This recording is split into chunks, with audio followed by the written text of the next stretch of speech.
Have you ever stopped to think if a new policy or program, one with really good intentions, might accidentally leave some people behind?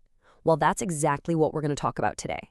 We're looking at a powerful tool designed to prevent that: the Health Equity Impact Assessment. It's basically a framework for building fairness right into our systems from the get-go. So let's dive in. First things first, we need to be on the same page about what we mean by equity. And the World Health Organization has a really great definition. Equity isn't about everyone being identical. It's about the absence of avoidable differences. The keywords there are avoidable and remediable. We're talking about unfair disadvantages that we, as a society, actually have the power to fix. So why do we even need a tool like this? Well, it's because of a very real and, frankly, damaging problem that exists in our society: the health equity gap. Let's break down what that really means. Okay, so this is super important to get our heads around. We hear the word inequality all the time, right? That just means a difference. But an inequity, well, that's something else entirely. An inequity is a difference that is fundamentally unfair and systemic. It's not about bad luck or random chance. It's a direct result of the circumstances into which people are born, grow, live, and work. And this isn't just theory, right? These inequities have severe, real-world consequences. We're talking about things that affect every part of life: reduced life expectancy, higher rates of infant mortality, and greater food insecurity. These aren't just numbers on a spreadsheet. They represent real, tangible, life-altering disadvantages that certain groups face, all because of their social or economic position. To really get this, we have to understand a crucial distinction. It's a concept that is truly at the heart of this entire discussion, and that's the difference between equality and equity. And this chart just nails it. On one side, you have equality. That means everyone gets the exact same thing because it assumes everyone is starting from the same place. But equity? Equity acknowledges that, hey, people start from different places. It's about giving people the specific support they need to have a fair shot. Equality is giving everyone a size 9 shoe. Equity is giving everyone a shoe that actually fits them. So how do we actually do this? How do we put equity into practice? Well, that brings us to a concept called proportionate universalism. I know it's a bit of a mouthful, but the idea is actually pretty simple.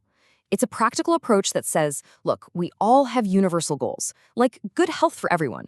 But to get there, we have to direct more of our resources and effort toward the groups facing the biggest hurdles. It's about targeting support where it's going to make the most impact. Okay, so we've defined the problem, we've talked about the core concepts. Now, let's get to the solution. We're going to look at the HEA, which is this proactive tool designed to tackle these equity gaps right from the very beginning. So the Health Equity Impact Assessment, or HEIA for short, is basically a structured way of asking, hey, who might be helped by this policy and who might we be unintentionally harming? It's a lens that decision makers can use to look at their work before it gets rolled out. And that's the absolute key. It's proactive, not reactive. And its purpose isn't just to poke holes in things. It's a really constructive process with 4 clear goals. First, to spot those unintended consequences. Second, to help make improvements based on equity. Third, to build awareness among decision makers. And maybe most importantly, to weave the very idea of equity into the fabric of how decisions get made. So what does this actually look like in practice? Let's walk through the 5-step assessment process that the Canadian Public Health Association uses. And what's really great about this specific tool is that it gives you a clear, methodical framework to follow. But it's also really adaptable. You can use it for a quick desktop review if you're short on time, or you can scale it all the way up to a huge comprehensive analysis that involves going out and talking to the community, making sure the voices of those most affected are actually heard. Okay, so here are the 5 steps, and you can really see the logic here, how it flows from one to the next. It starts broad with scoping, just figuring out who could be affected. Then it zooms in on the what, the potential impacts, both good and bad. Then comes the really crucial step, mitigation, which is all about brainstorming how to reduce any harm and boost the good stuff. And finally, it looks to the future with monitoring and dissemination to track what happens and share what was learned. Let's just pause on that first step, scoping, for a second, because it's the foundation for everything that follows. The guiding question here is pretty profound. It forces us to move beyond that one-size-fits-all thinking and really acknowledge that, society isn't a level playing field. It makes us be intentional about who we're thinking about from the very start. And this is not just some abstract exercise. The tool actually prompts you to specifically think about populations that are, let's be honest, often overlooked or invisible in policymaking. We're talking about Indigenous peoples, newcomers, people with functional limitations, folks in rural communities, and many others. It's essentially a checklist for being inclusive. Okay, so let's pull the camera back a bit. We've seen the problem, we've gone over the core concepts, we've looked at the tool. But what's the ultimate goal here? Why does this matter so much?